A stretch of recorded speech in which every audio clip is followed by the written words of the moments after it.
The story behind the story. This is Billy Hallowell.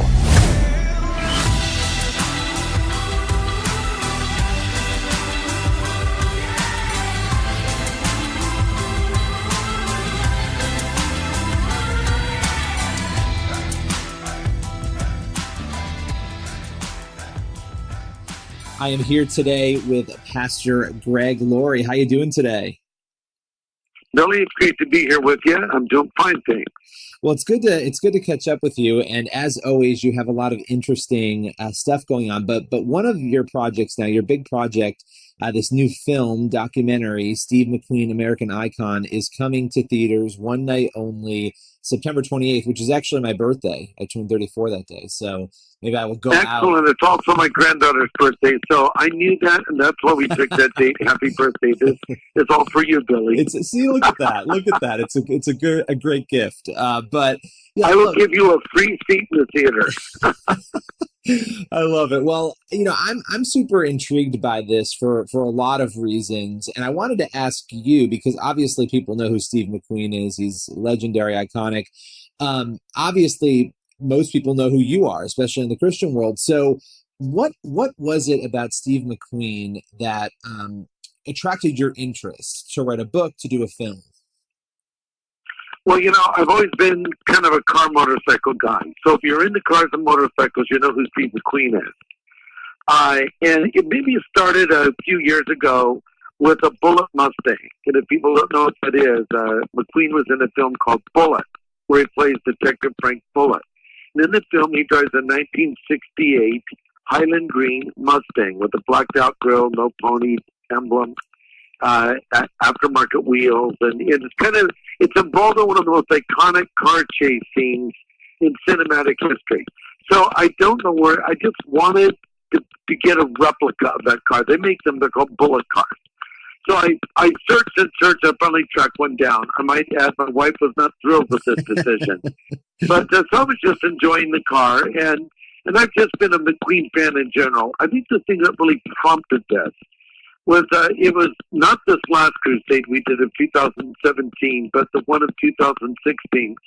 I was in the middle of the crusade. I was watching the documentary film on McQueen, and it told a very familiar story of his rise from a very difficult childhood to becoming the #1 movie star in the world, to having his career almost crash, and then he kind of rebuilds from the ashes and has great success, and then walks away from Hollywood and learns to fly a plane. He gets cancer and dies.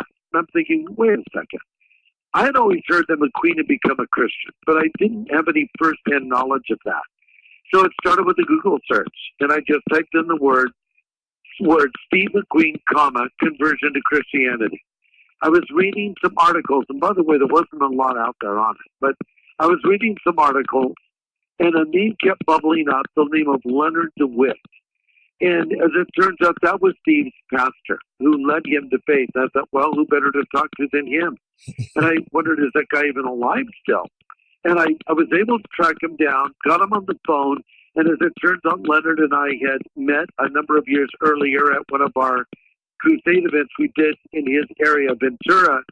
So I asked him, are you the man that led Steve to Christ? He said, yes, I am. Wow. And we had about an hour-long conversation, and he gave me such interesting, rich details. So, Billy, I kind of did what you do. I kind of approached it like a reporter. And I thought, I want to find out if the story is true. I don't want to go in to prove it's true if it isn't true. If it isn't, then I want to know. But if it is, I want details. So I chased the story down. And what I found was not only was it true, but it was actually amazing. And kind of coming back to your question, the thing that I didn't know until I started researching the life of McQueen was our childhoods were almost identical.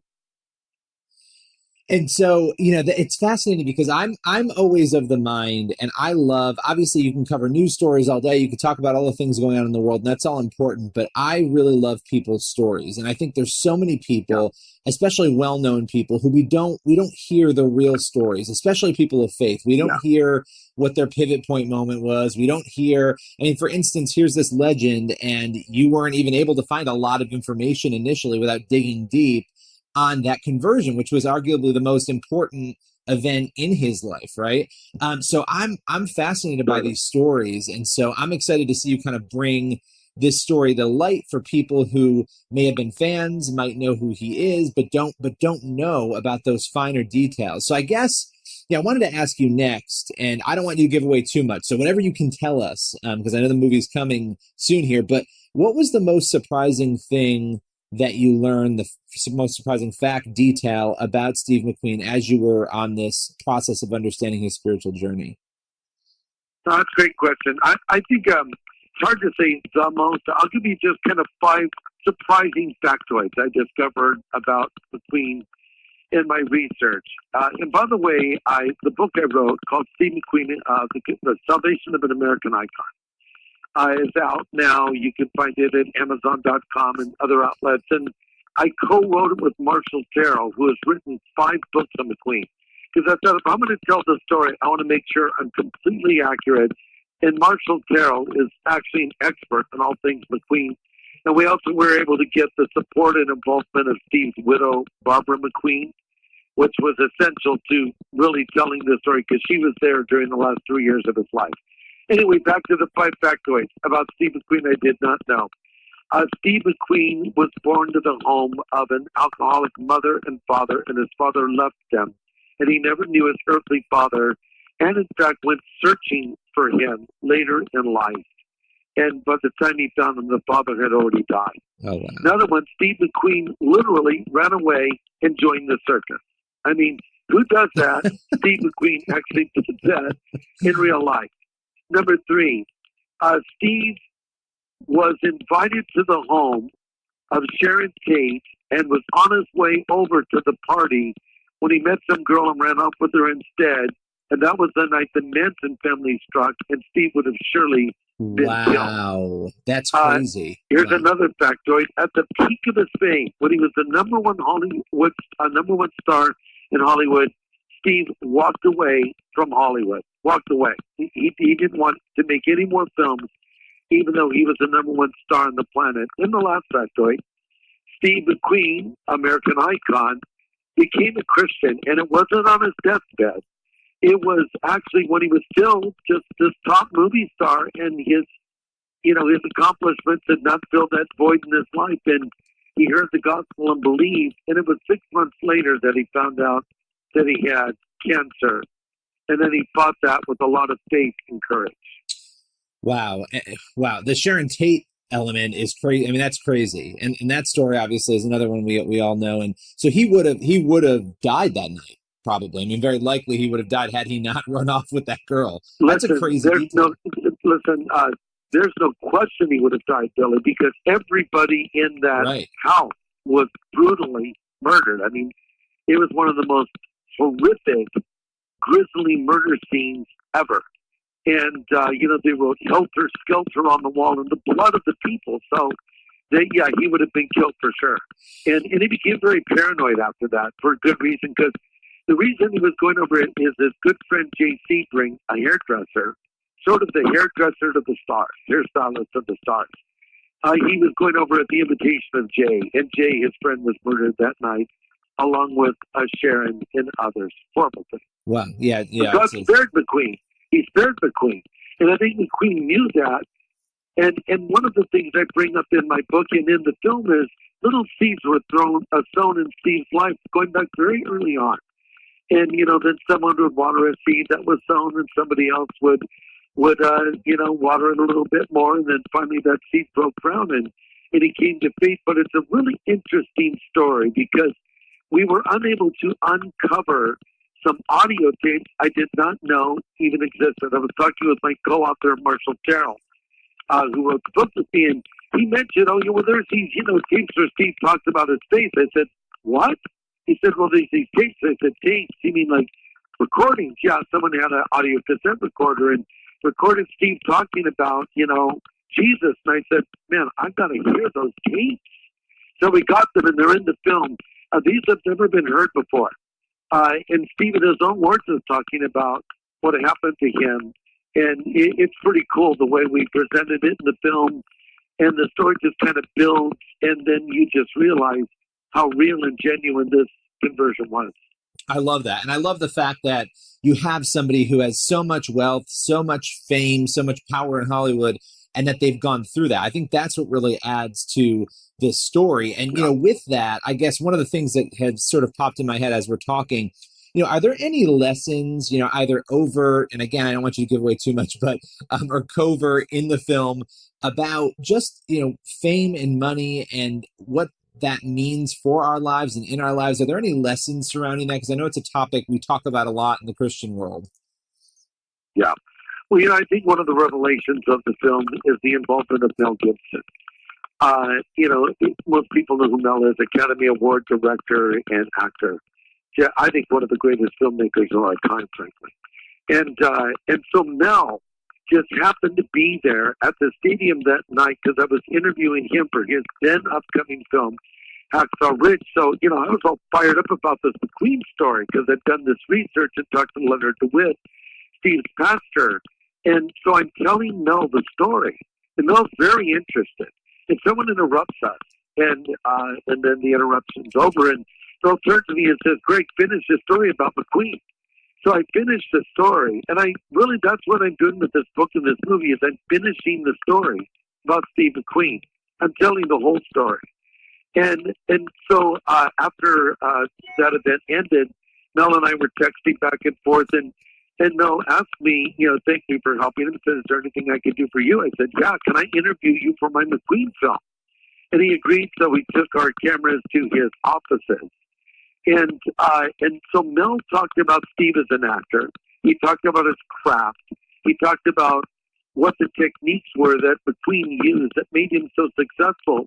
So that was expected, and he did a great job with that. But then what Mel brought to this story was what it's like to be a movie star, losing your anonymity, and wanting to walk away. So Mel addressed it, and actually, who could better address it than, a movie star?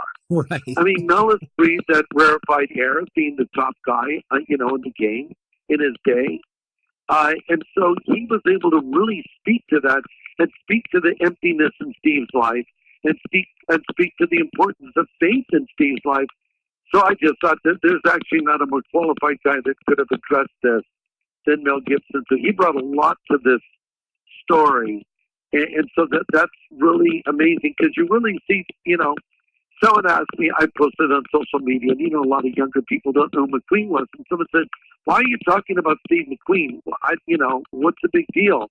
And I responded and said, Steve McQueen was like a modern day Solomon. He had everything this world offers. He had unlimited fame, women throwing themselves at him. He was a willing recipient, of course. He did drugs. He, did drinking. He had beautiful homes. He had the most incredible car collection on the planet. And he saw the emptiness of it and walked away. That's exactly what Solomon saw as the king. When he looked at all of his estates and his orchards and all of the power he had and all of the wealth, and he said it was all emptiness. Okay, McQueen came to the same conclusion. And we're also living during a time when there are a lot of, look, you've got Justin Bieber, you have people out there who are navigating that struggle, and people will judge them and say things, but they're in the midst of the struggle of trying to remedy and sort of figure out how to have their faith work with their fame. And so I think it's a timeless story, right? But I think beyond that, and you mentioned Solomon, this has been happening since the beginning of human existence, that people have found themselves with fame, power, and or money, and they're trying to sort of figure out how to navigate that. And so I think it's amazing. I appreciate that you've done this. I can't wait to dive in, and also I haven't had a chance to read your book yet. I can't wait to do that as well, because I think there's some deep lessons here with somebody like Steve McQueen that we can learn. And so with that being said, where can people go if they want more information on the film? Well, thanks for asking. If you want to get the book, the best place to get it is Amazon. They'll get it to you quickly. Steve McQueen, The Salvation of an American Icon. The film opens on September 28th nationwide in 800 theaters as a Fathom event. Basically, Fathom is an organization that buys out a bunch of theaters.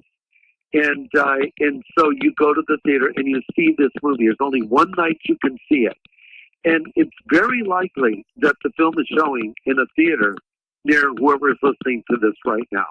So to find out where it is, you just go to our website, SteveMcQueenMovie.com.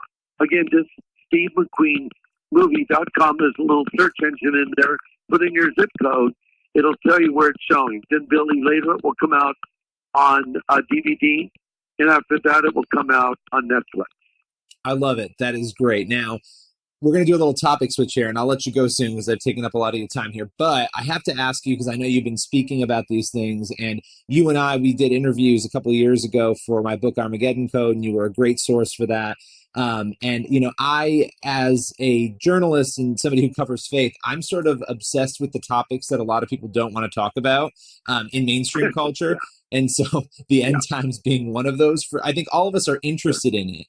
But a lot of people are afraid to sort of dive into it or talk about it. But you're not, and a lot of pastors aren't. And I wanted to just ask you, what should people be thinking? And this is a loaded question, but in light of North Korea, I mean, it's almost staggering the countries that are involved in the things that are happening right now on the world stage, but also the natural disasters. And there's a lot of questions and wondering. So I just wanted to throw it out with that loaded question, sort of ask you where believers should be right now when it comes to this subject matter. Well, I think it is a very important topic. And, you just look at what's going on right now, these hurricanes. We had Hurricane Harvey just devastate, Houston and parts of Texas. Now we have Hurricane Irma and another one behind that. And a friend of mine just texted tweeted about a huge earthquake in Mexico. And then, of course, the North Korea situation. Well, look, the Bible tells us that we'll know we're getting closer to the last days when the birth pains get closer together. Jesus likened it to a woman giving birth.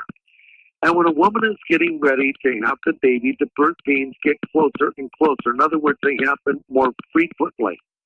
And right now, we know there's a tribulation period coming that will last 7 years. The Bible tells us this. We know there's an Antichrist figure that will emerge on the scene. We know that during the tribulation period, there's going to be earthquakes and natural disasters and war on a scale like we've never seen it before, persecution of Christians. Okay, so here's the question. Are we seeing those things right now? Yes. Someone would say, well, we've always seen those things. That's correct. But are we seeing these things in closer proximity and more frequently? I would say the answer is yes. So Jesus says when these things begin to happen, look up, for your redemption is drawn near. So I think what these are is what I would describe as wake-up calls. Like, pay attention, this is real. And North Korea, this is a big thing. I don't think people understand. This is no joke. This dictator has the power now to deliver a nuclear weapon. For a number of years, I've been talking about this. I'm not an expert on these things, but I've seen the obvious. And I always felt that his delivery systems were probably already ready. And I think it's been revealed that now he can actually move those nuclear weapons, or possibly a hydrogen bomb now, to American shores, not just to Guam, but you can actually get it over stateside to us.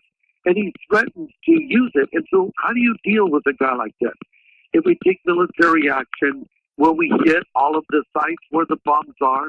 How many people will die in the process in South Korea or in Japan? Or will he launch missiles at the United States? And then he's sharing intelligence with Iran. And we know that Iran plays a key role in the last day scenario as one of the allies that marches with Magog against Israel. Iran's only had that name since the 30s. They used to be called Persia, and Persia is the ally that marches with Magog. And then we, not long ago, under President Obama, gave billions of dollars to Iran, which I thought was one of the worst ideas of all time. So, just pull the camera back. I would say these are signs of the time. They're reminders that Jesus is coming.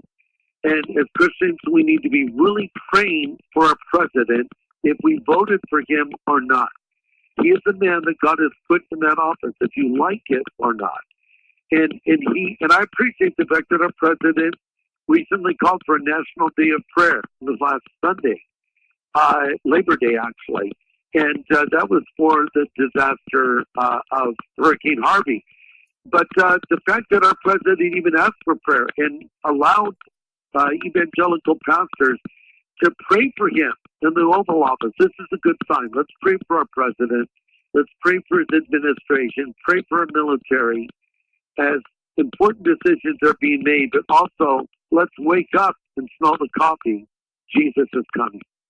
And the last question for you, because a lot of Christians will say, and I got a lot of this when I wrote the Armageddon Code, because people didn't read it and they didn't understand it. And they're like, why are you focusing on this? You know, that we shouldn't be focused on this. We shouldn't care. That'll be what some Christians say. Oh, it doesn't matter. Jesus is coming back. I'm just going to live the right way. I don't really care about any of these signs. I don't really want to talk about the end times. How do you respond to that sort of apathy on the part of Christians? Well, I think you can swing to two extremes, Billy. I think you can become obsessed with end times events and see, fulfilled Bible prophecy in everything. And that can become an extreme thing. Absolutely. But then you can go too far the other way and ignore it all. I think the idea is, as we see these signs of the times, it just reminds us His coming is there, so we need to be about our Father's business. In fact, the Bible teaches that believing in the imminent return of Jesus, it will have a purifying effect on us spiritually. In 1 John it says, he that has this hope purifies himself even as he is pure. And if we weren't supposed to understand Bible prophecy, why would Jesus say in Matthew 24, when discussing the abomination of desolation, he says, when you see the abomination of desolation, then he goes on to say, let the reader understand. He says it because we need to know about these things. We need to be students of Bible prophecy. But I believe if we understand it correctly, it will just motivate us to live godly lives and do all that we can to reach our generation while we can. That's why I'm doing this film, Steve McQueen, American Icon. I'm sort of doing, I don't know, you might describe it as a sneak attack, going into the theaters with a documentary that's true about a guy whose life was changed. And I'm using it as a vehicle to bring the gospel to people. And I'm always looking for creative, fresh, and innovative ways to reach people with the message of who Jesus is. Well, listen, I love this. I appreciate you taking the time, and I hope we can catch up soon. And I wish you guys the best of luck with the film. Thank you so much, Billy. Thanks for coming on today. Faithwire.com.